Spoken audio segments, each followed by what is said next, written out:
São João 14, verso 1 ao 3. Não se turbe o vosso coração. Credes em Deus, crede também em mim. Na casa de meu Pai há muitas moradas. Se não fosse assim, eu vou-lhe teria dito: vou preparar-vos lugar.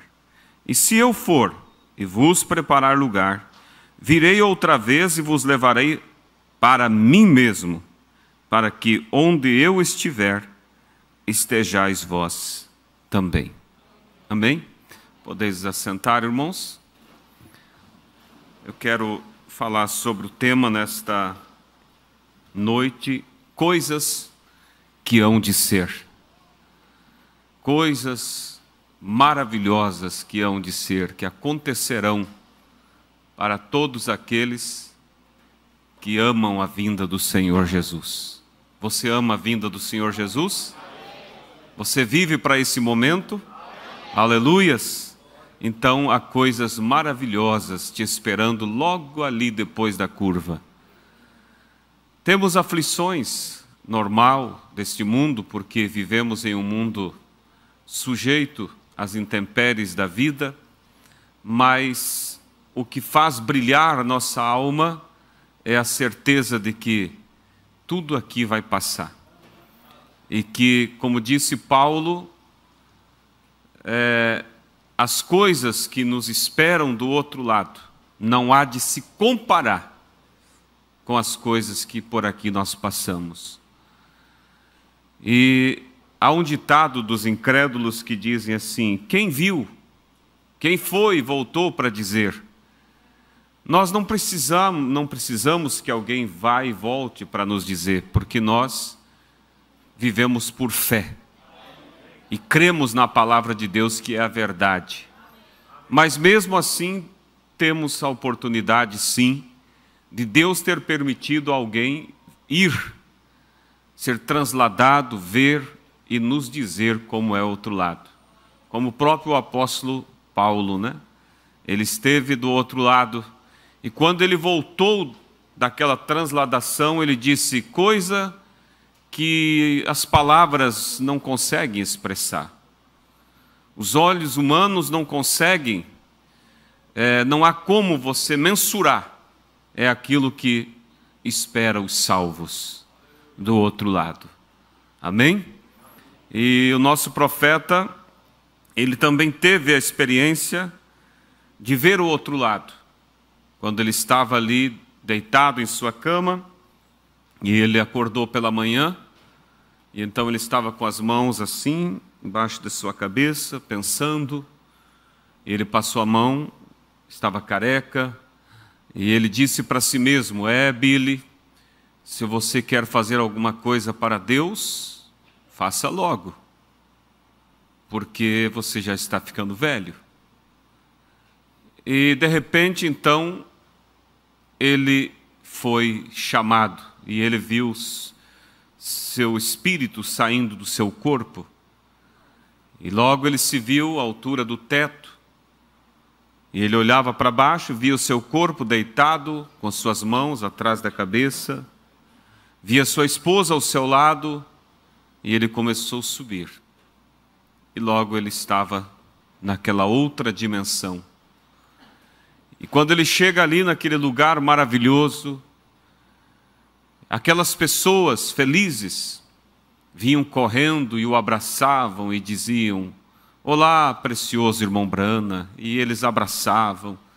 E uma jovem, de vestes longas, cabelos compridos, veio correndo e abraçou ele e disse: olá, precioso irmão Brana. E aquele anjo que o acompanhava e mostrava para ele as coisas que ele estava vendo do outro lado, disse: você a reconhece? E então ele disse: não, eu não sei quem ela é. E o anjo disse: essa é aquela senhora que tinha mais de 90 anos quando você a conduziu a Cristo. Por isso, disse o anjo, ela está muito feliz. Então, amados, o outro lado é mais real do que este. Nós não vivemos pelo que vemos, nós vivemos pelo que cremos. Nós vivemos pela esperança desta vida que nos puxa. Quando a mãe está grávida, aquela mãe, muitas vezes ela sente desejo de algo. E aquilo, segundo elas, é um desejo muito forte. E parece que se não comer aquele alimento, vai morrer. É algo fora do normal. E então diz a ciência que isso é a expressão do desejo do bebê que está se formando. Ou seja, aquela criança, por certo, está precisando de um determinado tipo de vitamina que contém naquele alimento. E ele transmite para a mãe aquele sentimento, aquele desejo. Por isso que nós sentimos também, dentro de nós, um clamor, que não se pode muitas vezes explicar. Alguém pode ter tudo na vida o que um ser humano gostaria de ter. E mesmo assim ele se encontra tão vazio, tão sem nada. E ele sente aquele clamor lá dentro da sua alma. É a alma clamando por algo que ela está precisando. Porque o homem, ele é composto, ele é um ser trino. Ele é corpo, alma e espírito. O corpo que nós vemos todas as manhãs, ele não passa de uma casa que nós moramos. E assim como uma casa natural, com o passar dos dias, ela vai apodrecendo, vai rachando o reboco, enferrujando as portas, assim também a idade vai corroendo esta casa humana. Mas lembre-se que dentro desta casa é aonde realmente nós estamos. Nós não somos esse corpo que nós nos vemos todas as manhãs no espelho. Nós somos o que habita dentro deste corpo. E a Bíblia diz que todo espírito veio de Deus. O diabo não pode gerar e criar um espírito. Todos vieram de Deus e a Bíblia diz, e todos voltarão a Deus. Eclesiastes 12. E o pó volte à terra como era, e o espírito volte a Deus que o deu. Agora, a questão é que uns voltarão para receber as boas-vindas. Vinde benditos do meu Pai, foste fiel no pouco, sobre o muito te colocarei, entra no gozo do teu Senhor. E outros, infelizmente, virão para receber a sentença. Apartai-vos de mim, vós praticadores de iniquidade. Em verdade vos digo que nem mesmo vos conheço. Será tão triste para esses. Agora, como falávamos esta manhã, não foi escolha de Deus quem deveria se salvar e quem deveria se perder, mas a escolha do próprio homem, que tem em si o seu livre-arbítrio para escolher o caminho que deve andar. Se vai trilhar pelo caminho da palavra ou se vai trilhar pelo caminho da carnalidade do mundo. Se vai trilhar pelo caminho da verdade, que é estreito, apertado e espinhoso, disse Jesus, e poucos são os que andam por ele. É o que Jesus disse, não é multidões. Aí é a escolha de cada um. Mas as pessoas vivem como se a vida fosse aqui, só aqui. Elas não pensam nas coisas que hão de ser. E há deles até que dizem assim, vamos viver a vida? Se há outra vida, depois que morrer a gente vai saber. Isso que loucura, porque, e aí? Viveu e não se preparou para outra vida? Veja que Jesus disse sobre o jovem rico, e olha que aquele jovem não era o tipo de jovem que às vezes nós imaginamos, bebendo cervejas, prostituindo com o carro na esquina, fazendo bagunça, zombando de Cristo. Não, a Bíblia diz que ele era um bom moço. Inclusive ele veio ter com Jesus, ele soube que Jesus iria passar pela cidade, e ele veio ter com Jesus e disse, bom mestre, o que eu devo fazer para herdar a vida eterna? Jesus foi logo direto e disse: guarda os mandamentos. E ele disse: eu tenho guardado desde a minha tenra infância. E a Bíblia diz que naquele instante Jesus o amou, porque Jesus viu que ele era um jovem de qualidade. Mas Jesus, com seu olhar profético, percebeu então, se ele guarda os mandamentos e não tem segurança eterna, o que lhe falta? E Jesus foi profundamente na alma dele e viu que ele era alguém que estava apegado ao dinheiro. Porque idolatria não é somente adorar imagens de escultura, que faz parte de um idólatra. Idólatra é aquele que põe qualquer coisa entre você e Deus. Se você põe o seu carro entre você e Deus, você é um idólatra. Se você põe a família entre você e Deus, você é um idólatra. E aquele moço, ele tinha entre Deus e ele o dinheiro, ele amava o dinheiro. E Jesus disse: vai, vende tudo que tens, dá aos pobres, e venha e siga-me. Olha, irmãos, o tipo de honra que ele recebeu, o convite, a oportunidade que ele recebeu, ser um discípulo de Cristo. Quando outros desejaram, e o próprio Cristo não quis. Quando aquele gadareno foi liberto daqueles demônios, e ele disse: mestre, eu seguirei a ti. Ele disse: não, antes vai cuidar da sua família e testifica entre os teus. Mas para aquele moço, Jesus disse: venda tudo, se liberta disso e siga-me, e eu te darei um tesouro no céu. Olha que negócio Jesus estava propondo. Vamos trocar esses bens que vão se desfazer por bens eternos. Mas diz a Bíblia que o moço baixou sua cabeça e virou as costas para Jesus, triste e pesaroso, porque ele possuía muitas herdades. Agora, há alguns que não possuem dinheiro, nem riqueza, e nem seu coração está apegado a isso, mas está apegado a alguma tradição.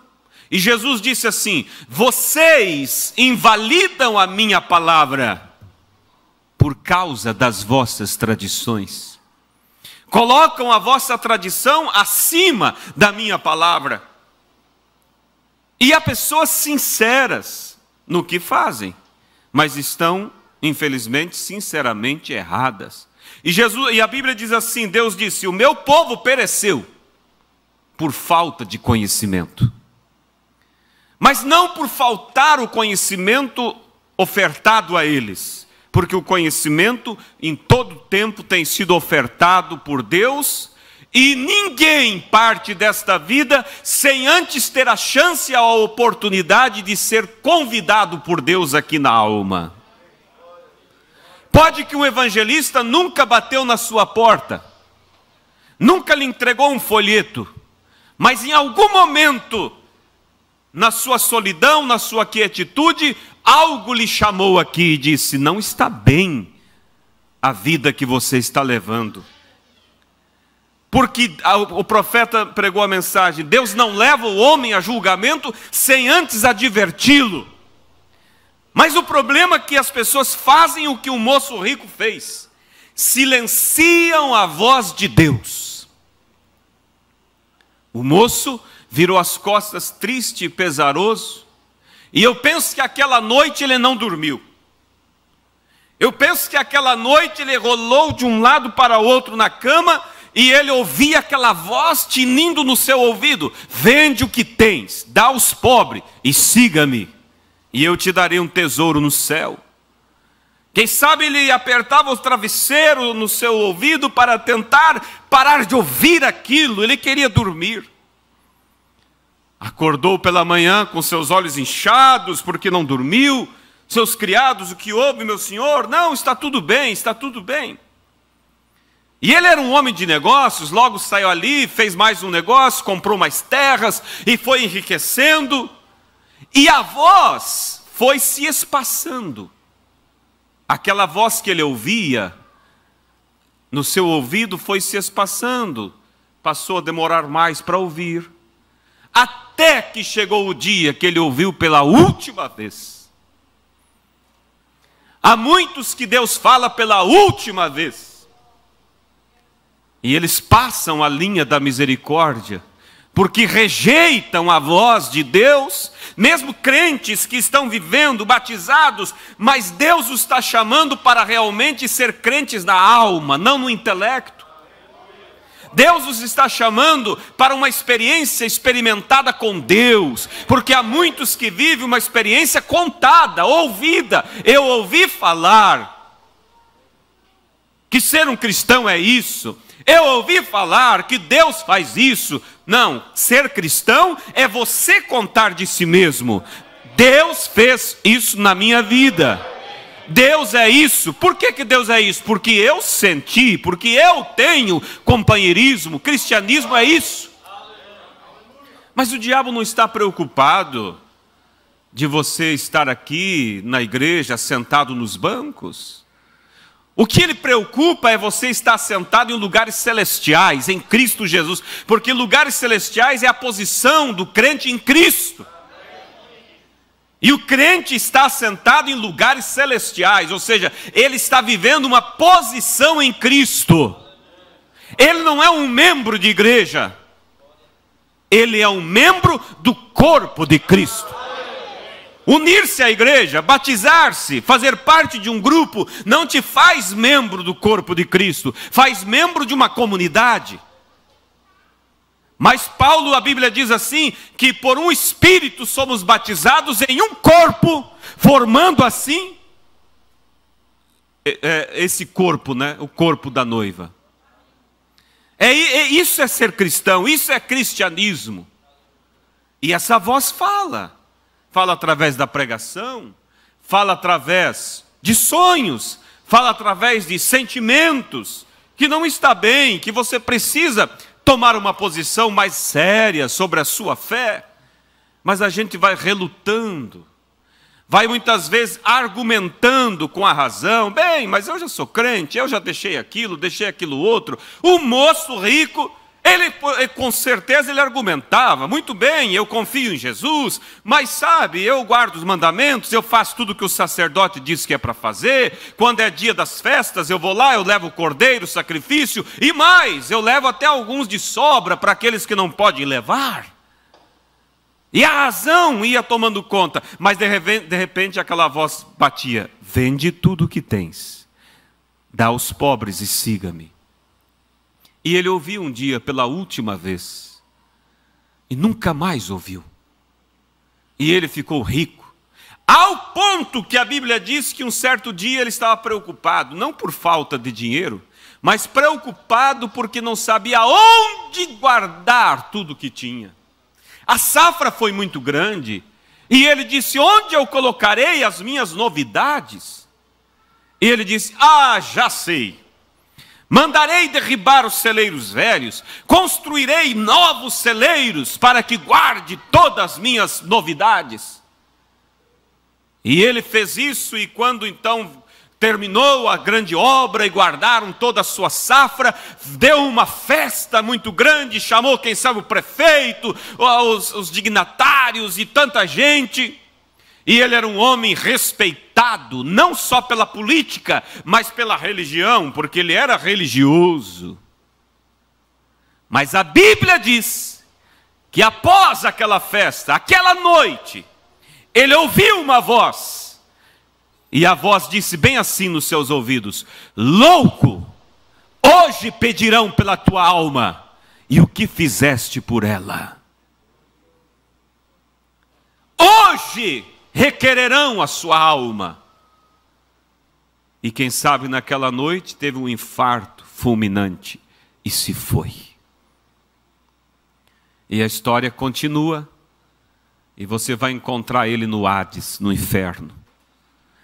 E de lá ele olha, e Deus permite que ele veja outra dimensão. E na outra dimensão, ele vê Lázaro, o pobre. Ninguém se salva por ser pobre e nem se perde por ser rico. Mas a questão é que ele, como rico, o coração estava na riqueza. E o pobre estava no seio de Abraão, e então o rico disse: Pai Abraão, permita que ele venha, Lázaro, aqui, molhe a minha língua para refrescar do tormento. Não, não há como, há um abismo que nos separa. Então veja que aquele moço viveu para as coisas daqui. Ele perdeu a noção das coisas que haveriam de ser. Ele perdeu a noção do amanhã, do depois da minha morte, depois da minha partida. Porque há uma pergunta que acompanha a humanidade desde sempre. 3 perguntas. De onde viemos? O que estamos fazendo aqui? E para onde vamos? Essa pergunta todo ser humano um dia se deparou com ela. Seja Hitler, seja Mussolini ou seja um santo. Todos um dia depararam por ela. É a alma clamando e dizendo: eu vim de Deus.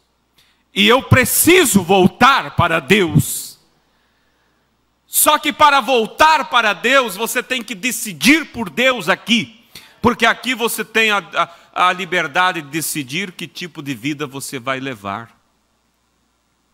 Então dentro há essa alma que clama, que chora. Mas muitos silenciam essa voz. Em Marcos capítulo 8, veja o que a palavra do Senhor nos diz, para capítulo 8, verso 34, até o verso 37. E chamando a si a multidão com os seus discípulos, disse-lhes: se alguém quiser vir após mim, negue-se a si mesmo, tome a sua cruz e siga-me. Negue-se a si mesmo, negue o seu direito. Paulo disse: tudo me é lícito, mas nem tudo me convém. Eu tenho o direito de sair daqui e ir ali num bar beber uma cerveja, é um direito. Mas não me convém como cristão. Você tem o direito de fazer o que você deseja. Nós não somos obrigados a ser crentes. Não é como o mundo ali fora pensa, que nós estamos debaixo de uma lei, de uma disciplina. Não, nós estamos aqui sendo guiados pelo amor de Deus. Paulo disse assim: o amor de Cristo me constrange a servi-lo. Uma certa vez tinha 2 colegas, um ímpio e um cristão. E o ímpio, ele gostava de tirar do irmão, zombava, criticava. Ah, você não pode fazer nada. Você não pode, olha, nesse verão quente aí, você não pode nem pôr uma bermuda. Você não pode nem sair beber uma cerveja. Olha as festas, você isso, você aquilo, e o irmão ouvia. E um dia aquele ímpio disse: você é um escravo da igreja. Aí o irmão olhou bem para ele e disse: eu vou te fazer uma pergunta. E aí vamos ver quem de nós dois somos escravos. O irmão disse: eu posso beber, se eu quiser, mas eu não bebo. Eu posso fumar se eu desejar, mas eu não fumo. Eu posso ir nos bailes, eu posso fazer isso, aquilo. Foi citando tudo que o outro fazia. Mas eu não faço, eu não quero. Mas você até gostaria de não beber, mas não consegue. Você até gostaria de não fumar, mas não pode parar. Quem é o escravo? Por isso Jesus veio, ele disse, para nos fazer livres. Livres do pecado. É como a história da escrava que nós contamos, né? Que no tempo da escravidão, havia um leilão, estavam vendendo escravos, e havia uma moça bonita, uma escrava bonita, e então o dono ali, o leiloeiro, pensou: eu vou ganhar um pouco mais do que o valor normal de uma escrava, em razão da sua beleza. E então ele colocou ela à venda, era vamos dizer, a mercadoria principal do dia. E ali estavam os fazendeiros, cheios de malícia e tudo mais. E então começou. Um dava um lance, o outro cobria o lance. O outro dava outro lance, o outro cobria o lance. E ela estava ali cabisbaixa, envergonhada, como uma mercadoria para ser vendida. Mas um moço rico, de bom coração, passava por aquela cidade. E ele parou o seu cavalo e estava assistindo aquele leilão. Ao ver aquela cena, ele sentiu dó daquela moça, porque ele sabia o que esperava ela depois que ela fosse vendida. Então ele esperou quando o último soltou o último lance. E o leiloeiro todo feliz, hoje eu vou lucrar, hoje eu vou vender uma escrava pelo preço que não vale.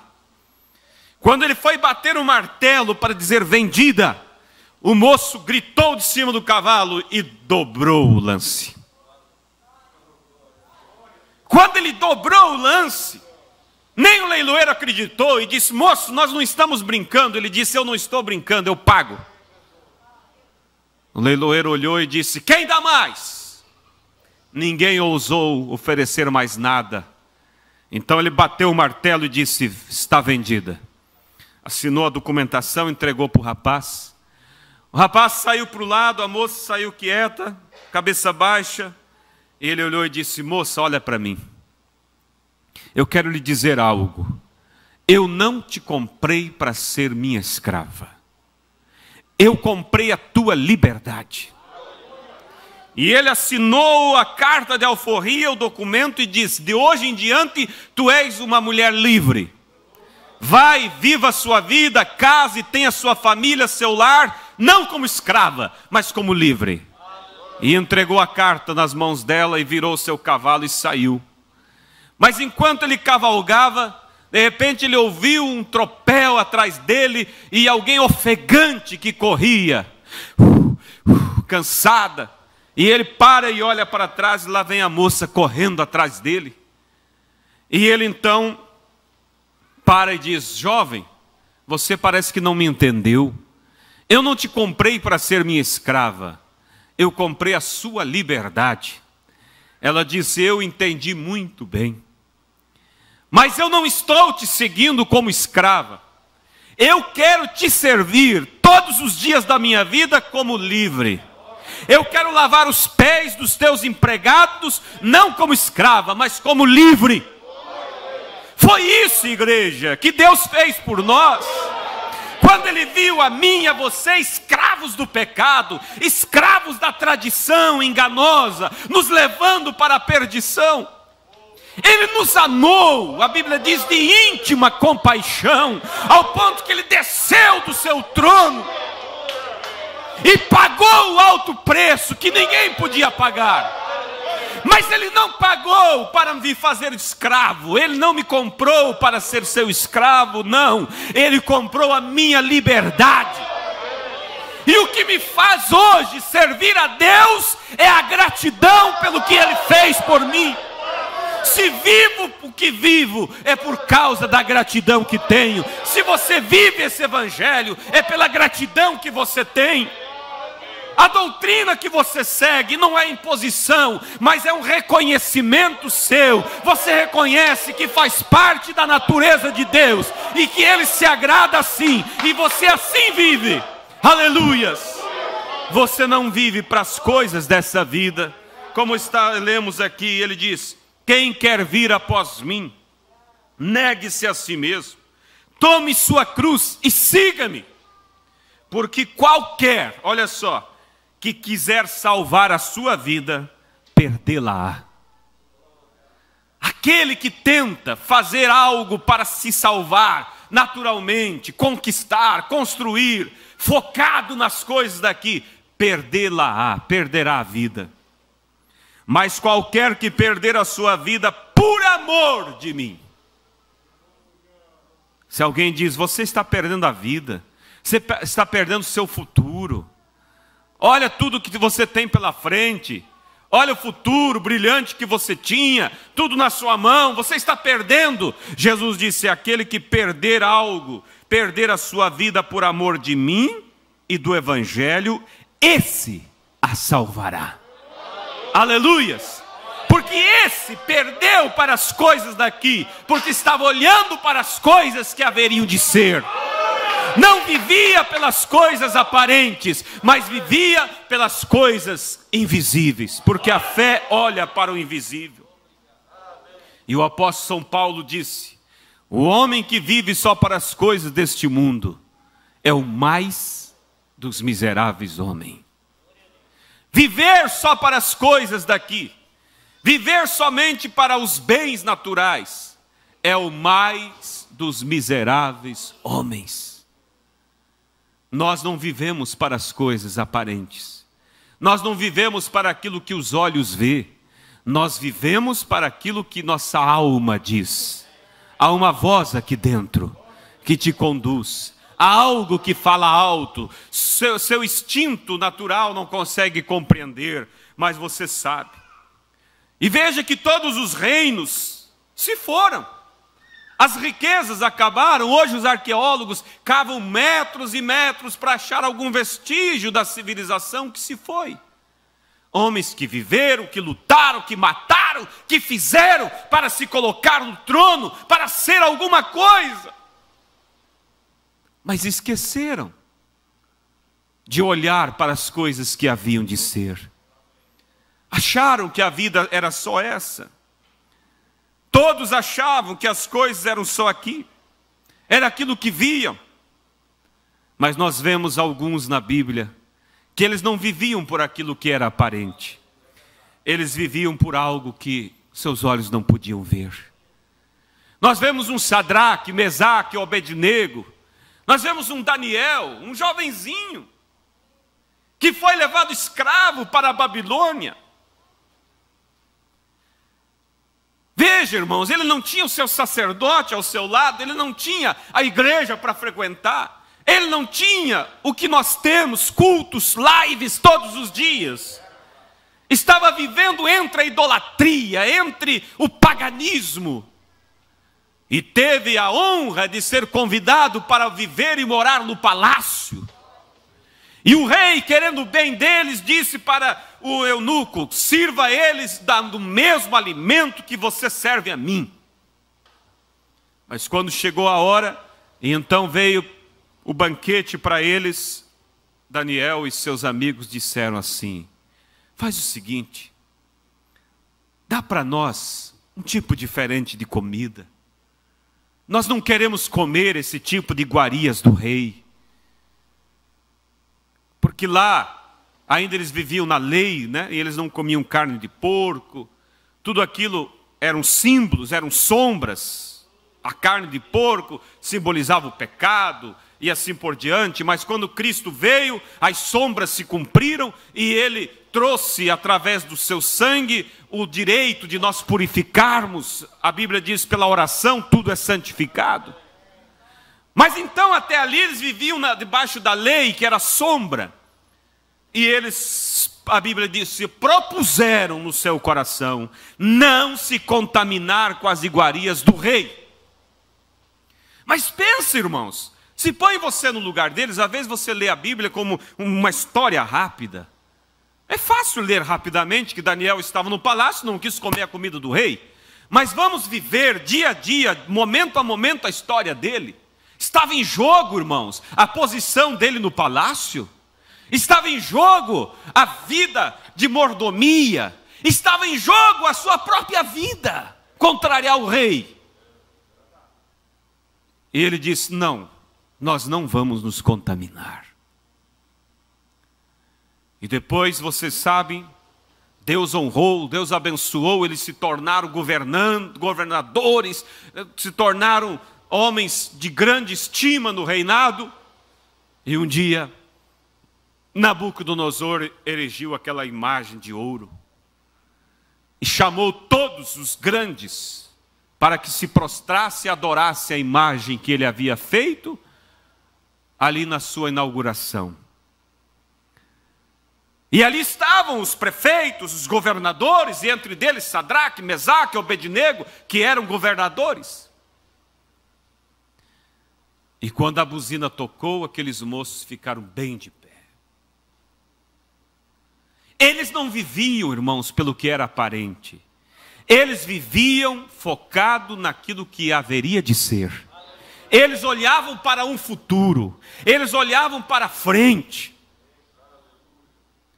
Levaram até o rei e o rei disse: foi de propósito, Sadraque, Mesaque, Abednego, foi de propósito que fizeram isso comigo?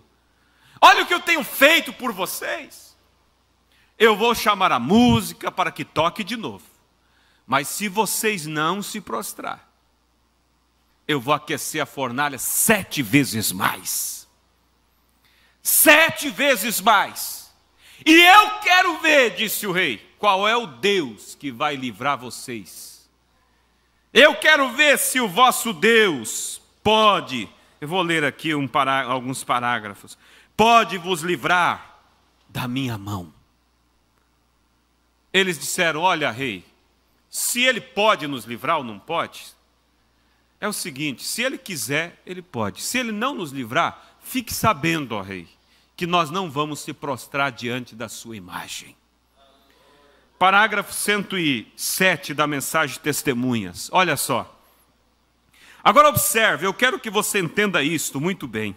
O rei Nabucodonosor fez a proclamação para que essas pessoas fossem queimadas. E naquela manhã eles chegaram com suas mãos amarradas, havia uma prancha para andarem ali, uma passagem até acima na fornalha, uma grande fornalha aberta. Eles estavam entrando na fornalha e começaram a marcha da morte. Ele disse: agora vejam, vocês têm uma chance agora, se vocês querem voltar atrás, está bem.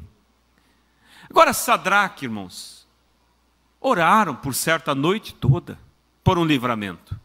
Parece que Deus estava em silêncio. Muitas vezes você ora, parece que Deus não responde.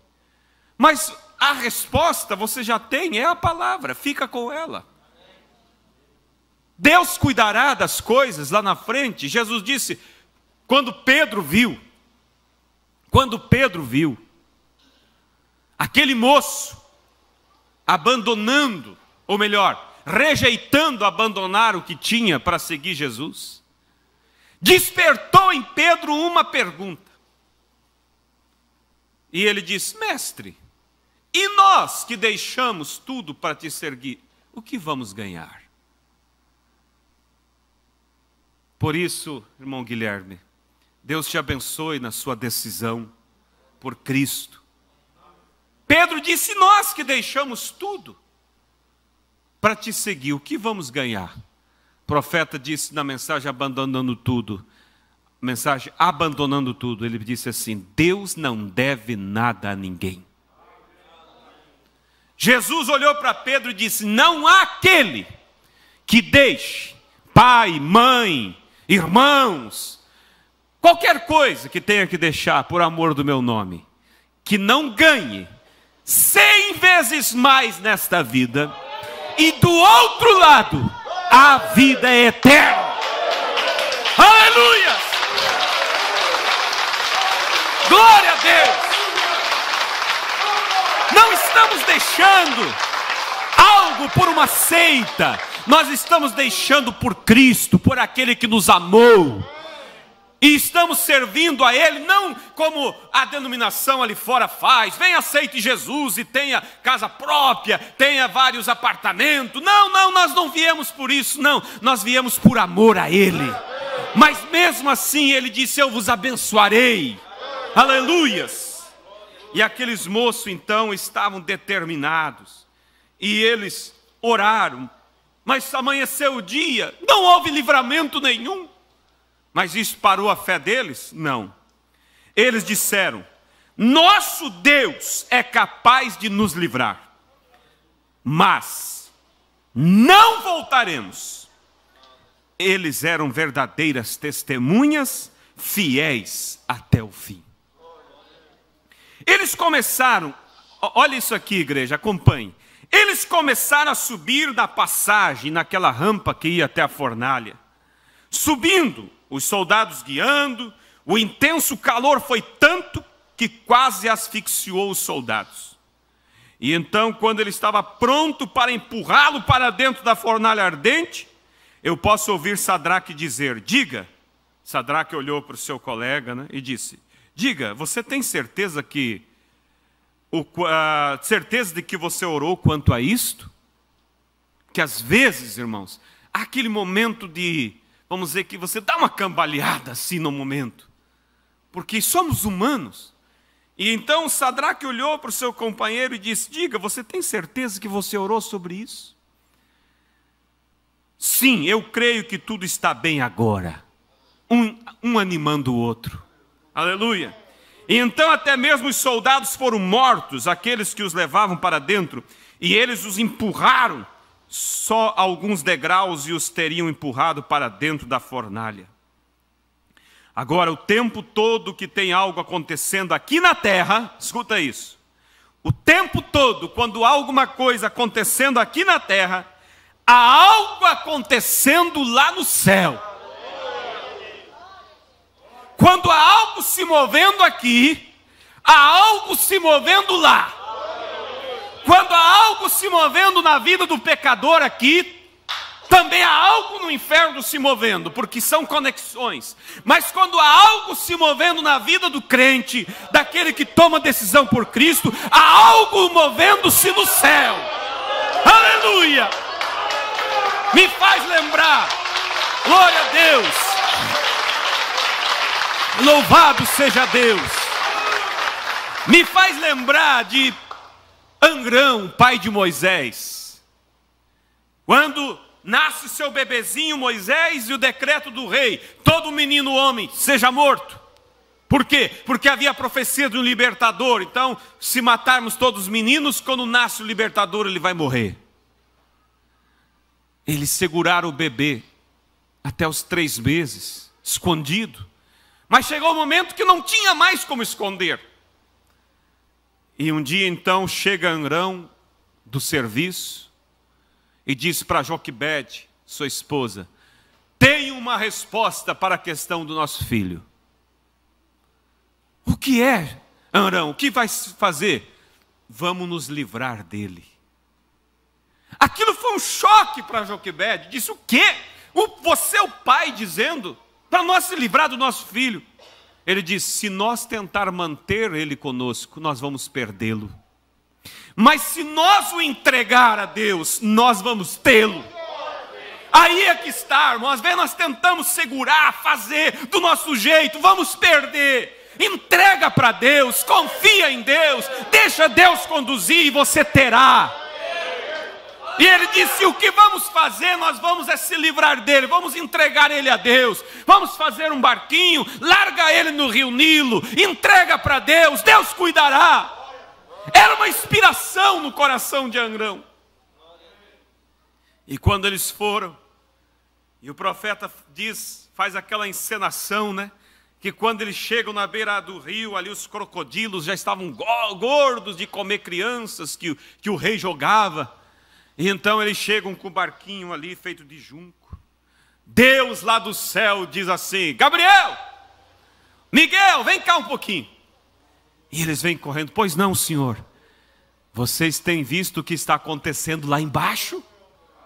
Eu ainda tenho, disse Deus, alguém que se coloca pela minha palavra. Eu ainda tenho alguém que confia em mim. E Deus disse: Gabriel, prepara 10.000 anjos, põe todos ao redor do rio Nilo. E Gabriel, curioso, diz: e o senhor vai fazer o quê? Ele disse: eu vou ficar na ponta de lá para recebê-lo. Aleluias! Por isso, irmãos, não havia crocodilo, demônio que poderia se aproximar daquele bercinho, porque ali estava anjos em todos os lados do rio, em cima do barquinho, protegendo aquela criança, porque alguém ousou confiar naquele que pode todas as coisas. Alguém ousou tirar de suas mãos e pôr nas mãos de Deus. Deus não decepciona, irmãos. E aí, sabe o que Deus fez? Alguém podia dizer: tudo bem, Moisés vai largar ali, mas e daí depois? E depois? E depois quem vai cuidar? Não tem como fazer. Deus abre caminho, não há caminho. Deus fez o próprio diabo criar Moisés. Como assim? Sim, o diabo estava encarnado em Faraó. Faraó fez o decreto, ungido pelo diabo. Deus disse: você fez o decreto para matar o meu libertador? Eles confiaram em mim, pois agora você vai cuidar dele. Você vai alimentar ele, você vai dar estudo para ele, você vai cuidar bem dele. Aleluia! Esse é o Deus que nós servimos.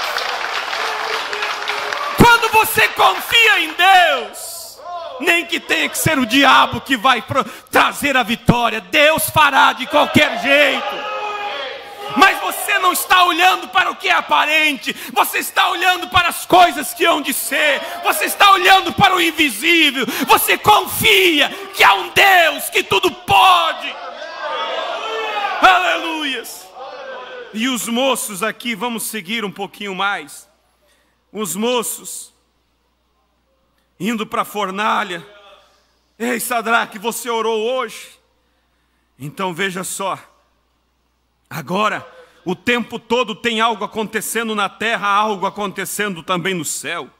Tem um quadro horrível aqui sob consideração agora, de um crente se aproximando de sua morte. Na terra, algo horrível, um quadro horrível.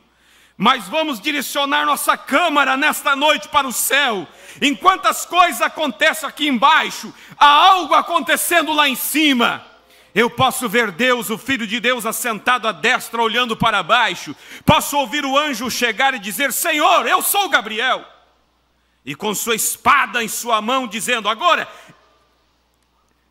desde o dia que tu me criaste, eu permaneci à tua destra. Eu fiz apenas o que disseste a fazer. E daí o Gabriel disse: tu olhaste aquelas testemunhas nesta manhã? Eles estão para queimar 3 testemunhas suas.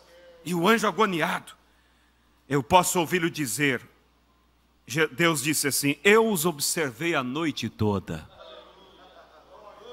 Daí Gabriel disse: deixa-me descer. Ele disse: eu terminarei, eu mudarei o quadro. Eu creio que ele podia fazer isso. Mas ele disse, Deus disse: Gabriel, coloca a tua espada de volta na bainha. Eu não posso te deixar ir. Eu vejo que chega aqui à sua esquerda, aqui vem outro grande anjo poderoso chamado Amargura. Ele tem o controle das águas, e ele cai diante dele prostrado e diz: Senhor, olhaste tu aquelas testemunhas? Eles estão agora para queimá-lo nesta manhã, porque eles são testemunhas de Deus. Deus disse: sim, eu os observei. Deixa-me descer, disse o anjo, e eu varrerei Babilônia da face da terra. Eu creio que ele poderia ter feito isso. Ele diz: tu me deste as chaves, e durante o tempo do dilúvio, eu inundei tudo e lavei para ti. E eu farei a mesma coisa esta manhã, se tu apenas... Eu posso ouvi-lo dizer: sim, Amargura, está certo, você pode fazer. E eu sei que você pode fazê-lo, mas eu não posso te deixar ir. Por que, Senhor? Fique aqui, ao meu lado esquerdo, porque eu não posso te deixar ir. Eu mesmo vou. Aleluia! Deus disse: olha, esse não é serviço para anjo, não. Eu mesmo vou. Deus se agradou tanto, irmãos, que ele disse: eu mesmo vou. Oh, glória a Deus! E eu os observei a noite toda. Eu observo minhas testemunhas. Eu vigio minha palavra também para cumpri-la. Eu simplesmente não posso deixar ir, porque eu mesmo vou. Eles já estão a um passo agora para entrar na fornalha. Não é isso estranho? Deus deixa você chegar até o último passo do caminho. Parece que ele não se importa. Ele está ficando sentado, mas ele está observando você. Eu imagino quando ele estava olhando para a Babilônia, seus olhos estão nos pardais, e eu sei que ele vela por mim. Então eu posso vê-lo enquanto ele se levanta do seu grande trono, suas roupas sacerdotais caíram ao seu redor, e ele olhou por lá, e um grande enorme trovão encontrou-se lá para o norte, e eu posso ouvi-lo dizer: vinde aqui, vento leste, vento oeste, norte, sul. E eu vos quero dirigir nesta manhã. Eles se posicionaram sobre um trovão e ribombaram ao lado do trono. E ele pisou sobre aquele grande trovão, estendeu a mão e segurou em um relâmpago como de um zigue-zague e estrondou através dos céus assim. E logo eles deram aquele passo final para entrarem ali. Ele desceu pela árvore da vida, ou corrente da vida, e apanhou uma grande folha de palmeira para abanar. E quando eles chegaram naquela fornalha ardente, havia um, como filho de Deus, de pé no meio deles, abanando todas as vibrações do fogo para longe deles. E enquanto queimavam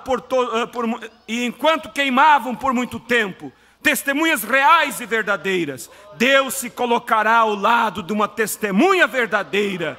Isto é certo. Ele mesmo desceu, porque ele viu que ali estavam aqueles moços que não estavam olhando para as coisas do momento, se iam perder o trono, o seu cargo, a sua vida. Ele estava olhando para o além. Nós poderíamos falar de um Moisés, que mesmo vivendo dentro do trono de Faraó, e sendo próximo na sucessão, poderia hoje estar aí alguma esfinge dele, e alguém ali encontrar uma múmia do faraó Moisés. O que adiantaria? Onde estaria a alma dele hoje? O que seria do nome Moisés?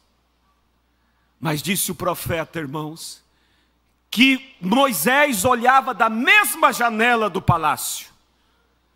Faraó vinha naquela janela e olhava assim para os escravos hebreus, amassando barro, apanhando.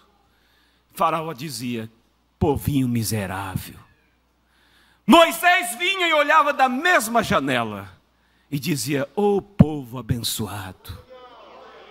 Esse povo é abençoado, eles têm uma promessa, eles são um povo especial. Aleluias! E Hebreus diz assim que ele preferiu, irmãos, rejeitar um pouco do gozo da vida aqui, para ter a vida eterna. Renunciou ao trono pela fé, olhando para algo, para o invisível. Aí está, irmãos, Deus espera de nós uma igreja que não vive olhando para o momento, para as coisas daqui, mas olhando para as coisas que hão de ser, para as promessas, um novo céu, uma nova terra, uma vida eterna. Aleluia! Deus mostrou a João a nova Jerusalém e disse: olha e veja. E o profeta diz: hoje os anjos olham, contemplam a nova Jerusalém, ficam extasiados diante de tanta glória. Tudo está esperando para quem? Esperando um povinho simples, humilde, que não vive para as coisas daqui, que muitas vezes é desprezado, não é compreendido, mas estão olhando para o invisível, estão olhando para a recompensa. É o que nos espera, irmãos, é o que está na frente. Por isso, alente o teu coração, não deixe o diabo perturbar a sua mente com as situações do momento, com a razão, o que vai ser, o que vai deixar de ser. Você está olhando para as coisas que hão de ser, você está olhando para o futuro, você está olhando para as promessas. E quando se move todo tipo de armação do diabo aqui embaixo, irmãos, se move os céus também. Aleluias! Deus te vê, Deus te contempla. E na hora certa ele entra em cena. Às vezes ele deixa a coisa ir, parece que ele não vai agir. Mas é porque ele está formando em você um caráter. E caráter, como disse o profeta, não é dom, é conquista. Você tem que conquistar. Por isso das lutas, por isso dos problemas, por isso das perseguições, das situações que acontecem. É para formar em você um caráter onde Deus possa confiar, colocar ali o seu Espírito Santo, a sua própria vida ali dentro. Quando Lázaro, seu amigo, adoeceu, Jesus estava pregando, fazendo campanhas. Chegou a notícia: seu amigo Lázaro está doente. Jesus ouviu, terminou a reunião e prosseguiu para o próximo culto mais longe. Quando ele estava na cidade mais longe, veio outro mensageiro: olha, o seu amigo Lázaro morreu. Estão esperando o senhor para o funeral. Ele terminou a campanha e foi para mais longe. Os sacerdotes, por certo, chegavam lá e diziam: Maria, Marta, cadê o teu mestre? Quando você estava na igreja, o sacerdote vinha todo dia visitar aqui. Vinha trazer a bênção para Lázaro. Agora que vocês optaram em seguir esse andarilho, olha o que ele faz com vocês. Onde está ele na hora que vocês mais precisam? Mas uma fé revelada, irmãos, ela não se abala, ela não se escandaliza. Ela sabe, Deus faz e faz tudo bem. Deus sabe, se está me provando, eu continuarei amando. Eu estou olhando para as coisas que hão de ser. Eu estou olhando para a frente, eu não estou vivendo para o hoje.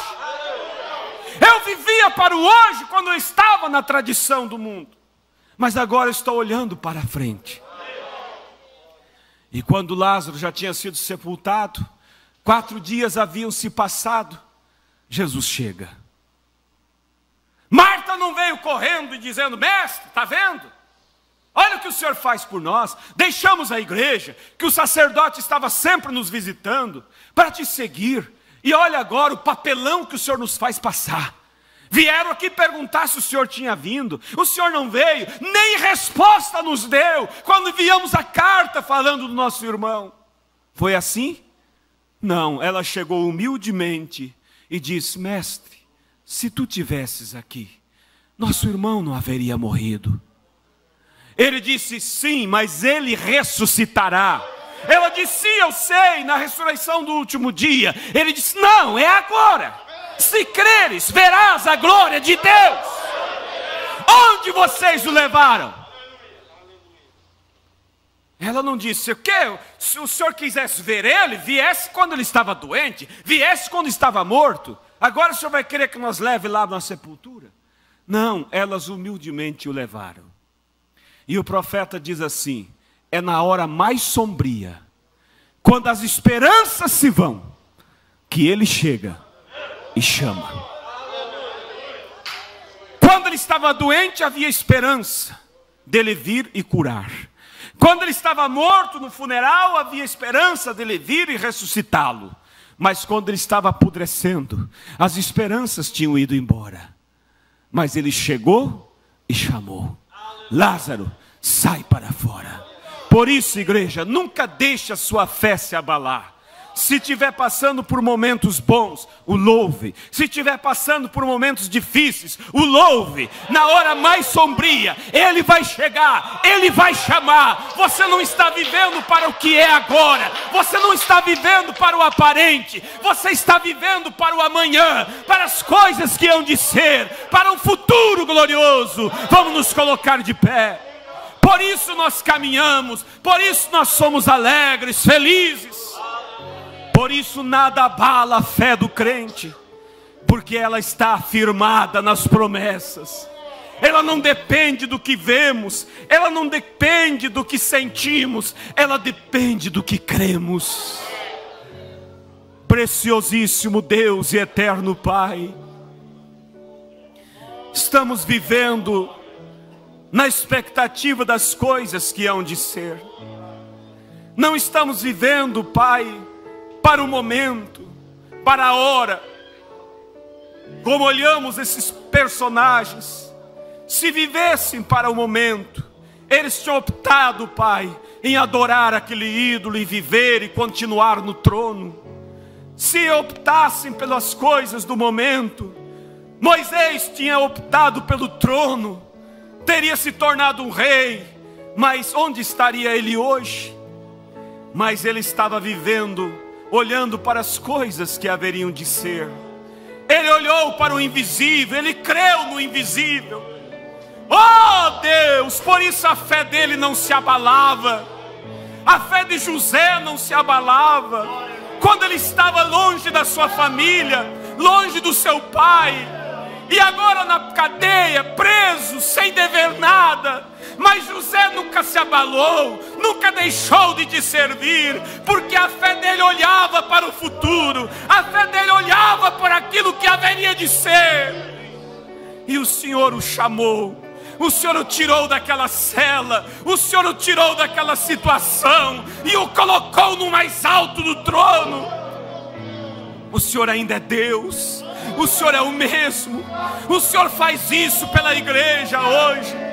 Por isso eu oro, Pai, pelos nossos irmãos, pelos meus irmãos, pela tua igreja, pelo teu povo, que passa pelas opressões da vida, que passa pelas lutas, pelas perseguições. Mas, Senhor, não permita eles olharem para as coisas do momento. Permita a nossa fé estar alinhada mais acima, olhando para as coisas que hão de ser. Dá-nos essa fé viva, firme, genuína. Faça isso por nós, Pai. Olha por aqueles que às vezes têm desviado o olhar da promessa e têm cambaleado. Seus olhos estão turvados e já não estão vendo as suas promessas. Desperta-os, ó Pai. Que nesta noite o teu anjo venha e toque nas suas vidas, para que eles vejam a promessa, para que eles vejam amanhã, que o que nos espera é muito mais do que podemos ver ou imaginar. Conceda isso, Pai, pois te peço em nome de Jesus, que o Senhor confirme isso no coração da tua igreja, e aqueles que estão firmes, mas amanhã poderá haver algum momento adverso, que eles possam lembrar disso, e que eles possam olhar para as coisas que hão de ser, e manter o foco na frente, virar as costas para o diabo, e continuar fazendo aquilo que o Senhor chamou para fazer. Assim eu te peço, Pai, e repreendo todo desânimo, toda falta de fé, todo espírito enganador, que perturba as mentes e corações. Satanás, tu não podes contra esse povo, porque são povo de Deus. Eu amaldiçoo a Satanás, eu expulso a Satanás, para que saia das mentes e os corações, em nome de Jesus. Desperta o teu povo, Pai, para te servir, pois assim lhe pedimos em nome do Senhor e Salvador Jesus Cristo. Amém, Jesus.